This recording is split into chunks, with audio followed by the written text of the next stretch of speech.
So I'm really, I'm really nervous right now.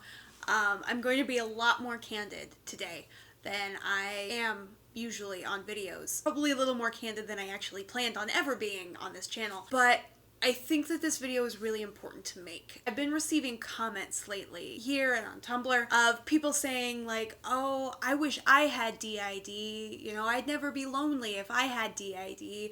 And at first, like, I was really upset, you know, like, cause to me it's like going up to someone who is trafficked and being like, oh, I wish someone would pay me to travel. Like, it's like, think about what you're saying, But then my therapist reminded me that there was a time when I said that same thing. So it would be really hypocritical of me to get mad at people who don't understand, who don't know what DID really is. All of us in the Entropy system have worked really hard to show DID in a positive light because there's so much stigma and so much darkness, so much sensationalized reporting out there that makes DID look terrifying and debilitating. And for some people it is, but it doesn't have to be, And that's the side that we wanted to share. I also don't want everyone to think that that's all that DID is, that it's just me and 9 buddies hanging out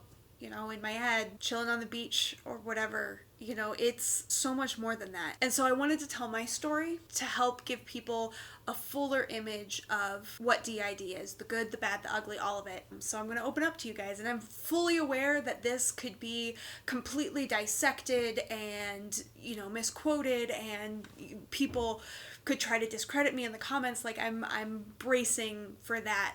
But you guys have all been so great to me and to us. The 10 of us all feel okay on at least some level sharing this with you. So here goes. I was officially diagnosed with DID on January 19th, 2017. I will always remember this date because it is the day before Split hit theaters. At the time, I was completely shocked. Like, there was no way that I could possibly have DID. So I stared at these 3 little letters on the printout that my therapist gave me in total disbelief, and my therapist just encouraged me to keep an open mind and see where things go. That was the mantra of the next few months of my life, just keep an open mind and see where things go. Before this point, I had already been in therapy for years for PTSD. I had PTSD because there were traumas in my life growing up and as an adult that I was fully, completely aware of. In fact, one part of PTSD, one common symptom, is not being able to recall events of the trauma.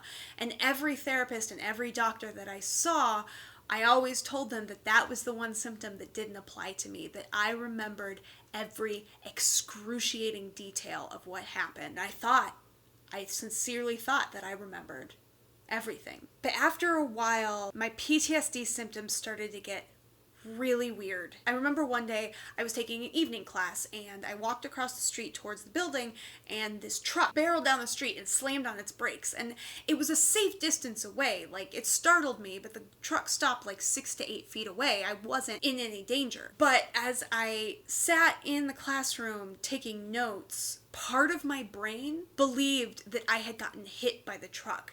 Like, I was simultaneously sitting in my classroom, taking calculus notes, and bleeding out on the cold street all by myself. I had to text my husband, and he had to physically come retrieve me from the classroom. I couldn't even walk without him physically, supporting me. In the end, I ended up chalking the truck incident to just like a stress freak out. But then similar things started happening. One day, I was convinced that I had become invisible. I distinctly remember asking my husband if he still loved me, even though I was invisible now. I began to dissociate more than I ever remembered doing before. I would look in the mirror and I would be genuinely startled to see my own face there. And then, one day, I met mistletoe. I was driving to school one day, and suddenly I felt like I was looking out the window into a dream world. And somehow I had turned into a fairy, and I knew that my name was Mistletoe, and I had wings, and I had a dress made out of leaves, and all this stuff. Like, I looked down, and physically I saw my normal body, but there was just like this voice that was like, oh, no, that's not what I really look like. This is this is fake. I'm actually a fairy. I'm phrasing this weird, but I asked myself to text a friend. You know, like in my brain, I was like, grab the phone, frantically text, but the body just very calmly picked up the phone, and I thought the text in my head, and the body calmly revised what I was saying, and sent something like, I feel like I'm a fairy, but I know I'm not a fairy. I need your help. Can I meet you after class? And I sent the text to one of my friends. That was all I could do. I watched my body go to class. I watched my body sit there very attentively, even though I had no idea what the professor was saying. When I got home, I tried to draw the fairy to, just kind of get it out of my head, and what was in my mind was like this tall, kind of traditionally pretty woman who was thin, and I was like, well, that's kind of overdone, right? And so I changed it up in my head, and I drew this sort of heavier fairy. But while I was drawing, even though it was matching what my imagination was trying to draw, I kept hearing this voice of, no, that's not what I look like. So now I'm feeling like I'm at the end of my rope. I was on ungodly high doses of Xanax, but I was still afraid all the time. I felt like I was delusional. My nightmares were becoming more frequent. Because of the hype of Split coming out and all the discord that it was causing on social media outlets, DID was sort of on my radar. I didn't think I had it, but I remember saying to my therapist, wow, I wish I had DID so I could just stop and give the wheel to someone else for a while. I am sick of dealing with my life.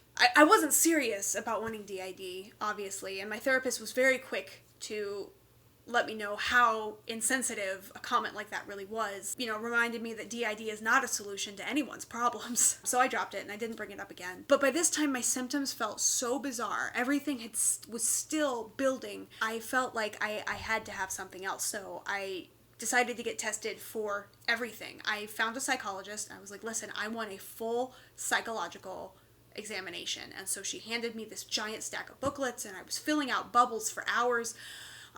And I gave it back, and the results came back, and it was what everybody else had been saying: anxiety, depression, PTSD. And I was just like, okay, so is my perception just wrong? I was so confused.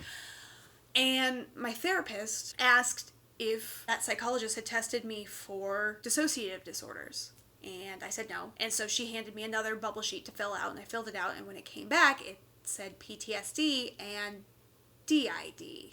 However, at that time, because I hadn't shown signs of dissociative amnesia and the dissociative episodes didn't seem to be like fully formed parts, my therapist was hesitant to really say, okay, yes, absolutely, this is what's going on. She said she wanted to see where things went with further sessions, and that I should keep an open mind in all directions. Shortly thereafter, I met Daniel. I guess I shouldn't say that I met him, I was more that I became actively aware of him. So there was a phase right out of high school, in the time period I now know was his initial creation, that I would spend my days as a man named Daniel. I would cross-dress, and I would makeup on fake facial hair. I would go to drag performances, and I would watch drag kings go, and I desperately wanted to get up there on stage as Daniel, and I guess that was also Daniel really wanting to get up on stage and perform as a guy, but I never really had the guts to try out, so that never happened. But the phase had passed. I stopped dressing like a guy. I stopped feeling Daniel present. I stopped talking to him like he was my imaginary friend, because that was also a thing that had happened. That was in the past. But he came back. And once more, I was at a loss. I was like, what is this? Is this, maybe I'm gender fluid? Is this what gender fluidity feels like? So, I explored, maybe this is part of this DID thing. Maybe I'm gender fluid. I don't know. My therapist sent me a bunch of resources on both ends of the spectrum, to see if I could explore and find what seemed to fit better with me. And, I was really unsure until my husband brought up the point. He asked, when you're Daniel, are you still you? And I was like, oh, no. Now that I think about it, when I'm Daniel, my memories are different. My likes and dislikes are different. The way I feel about people and things are different. I'm not just a male me. In those moments, I'm a completely different person. So at this point, my therapist started to discuss with me the possibility that Daniel and Mistletoe could be alters. Again, though, she was hesitant to say anything for sure. She wanted to know for sure. So she encouraged me, keep an open mind, we'll see where things go. Me came next. By this time, I was noticing a trend. All three of these mind states or delusions or whatever they were, they had been in my life before. My high school sketchbooks were filled with these characters, and they had felt so real to me. I had tried building other characters in high school too, and none of them stuck, but these ones kept showing up in my drawings. There was the little girl in the oversized shirt, there was the fairy, there was Daniel, and that just, kind of helped solidify in my mind that, God, this could really be real. And even though I had said as a very tasteless joke before, wow, I wish I had this so I didn't have to deal with my life anymore, I didn't want this. I was terrified. I didn't want this at all. I tried desperately to repress it, and every time I did, I just made things worse.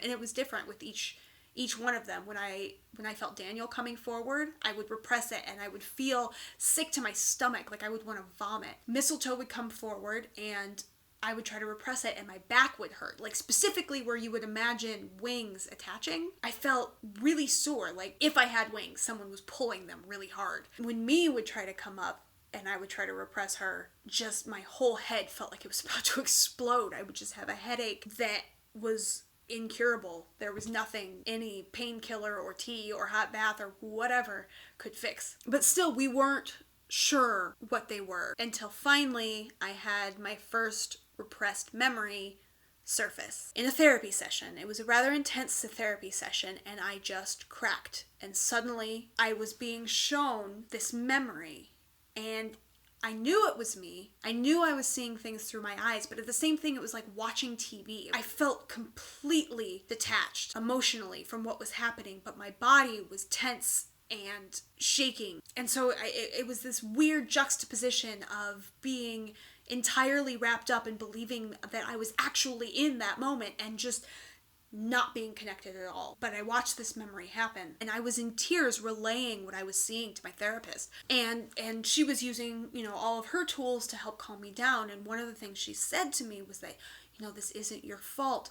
You didn't do anything wrong. You were a good girl.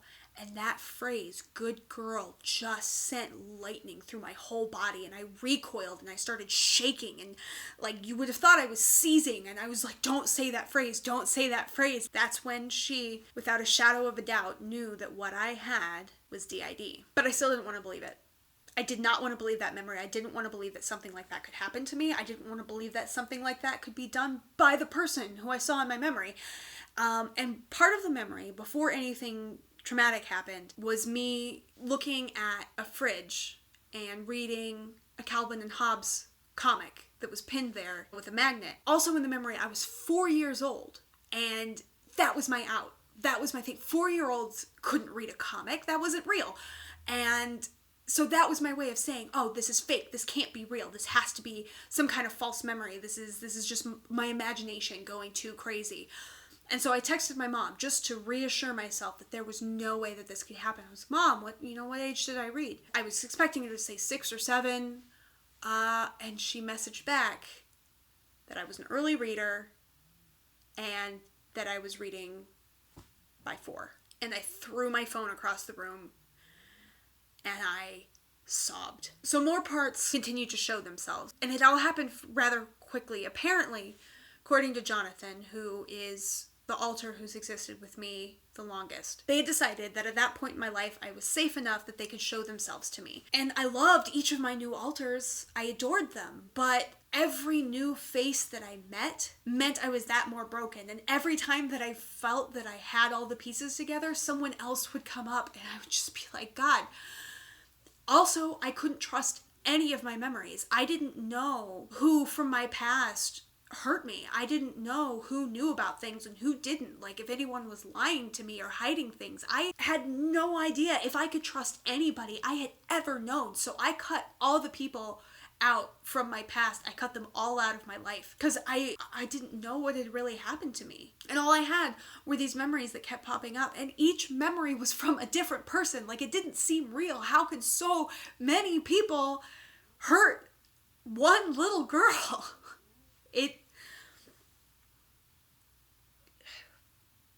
So yeah, that, and my alters started to change as well. Most notably, Mistletoe. She began as this very maternal, giving, patient person, but when I cut out the people from my past, that also meant that I cut out people that she loved very dearly. That hurt her a lot. And in reaction to that hurt, she sort of turned against me, and she would tell me to kill myself. She would journal about how fat and stupid and insignificant I was, and that she would make a better host, and that the whole system would be better off without me, and on and on and on. You know, she would take over the body. I realized I was losing time because she would take over the body and I would have no memory, but things would go missing. She would throw out my stuff, and her voice would be so loud sometimes that I would just put in headphones and blast like club dance music just to drown her out, because all I could hear was this barrage of hate, just hurt turned into hatred. To help myself feel better, I spent hours upon hours upon hours scouring the internet for any reading material or videos or anything that I could find on DID, because I wanted to feel like I wasn't a lost cause. I wanted to know that I could still function, that I could still be a human being, that I could still have a normal life. But I found very little comfort online.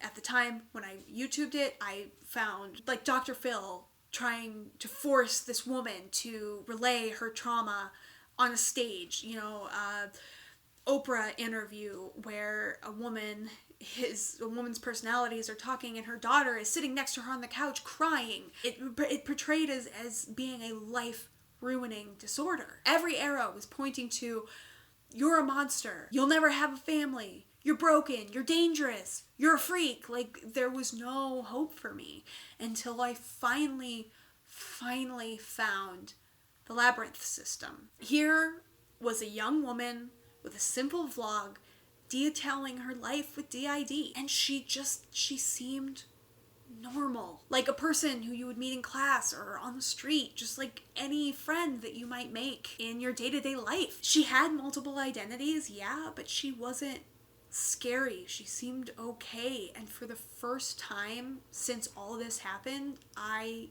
felt hopeful. So from there I continued digging, and I found multiplicity in me. Jess and her system were amazing. It further cemented the idea that I could have a normal, functional life with this disorder. Fast forward a lot of months, Multiplicity and Me announced their project Multiplicity in Us, in which they wanted to promote other people with DID and their stories, and wanted to create sort of this pool of voices to help break down stigma against DID. And that's when I decided to start making videos of my own. I had felt so lost and so afraid when my journey began, until I found these channels. And I thought that if I could pay that forward, if I could help one system feel some sort of reassurance, then in a way that was me conquering my past. Like, I was turning what had happened to me into something good. I was taking that darkness and turning it into a light for someone else. Honestly, when I started the channel, I braced for hate,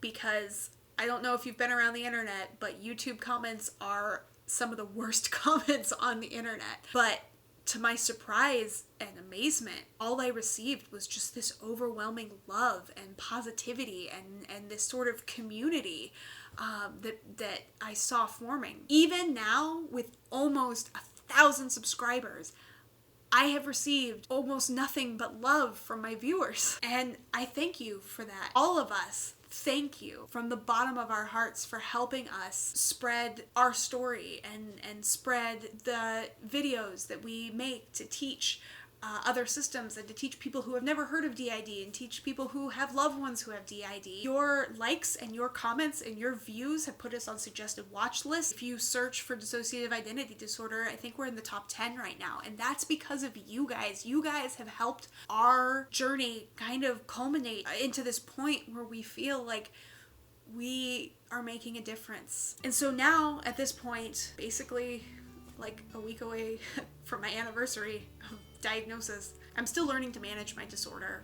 I'm still trying to figure out what life as a multiple really means and really looks like. I still have a whole caseload of memories that have not been shared with me yet, and many parts of my own mind and my own past that have been completely locked away from me. But for right now, that's okay, because I know that things will happen in their own time. And I know that for now, I can put one foot in front of the other and keep going forward and keep an open mind and see where it goes.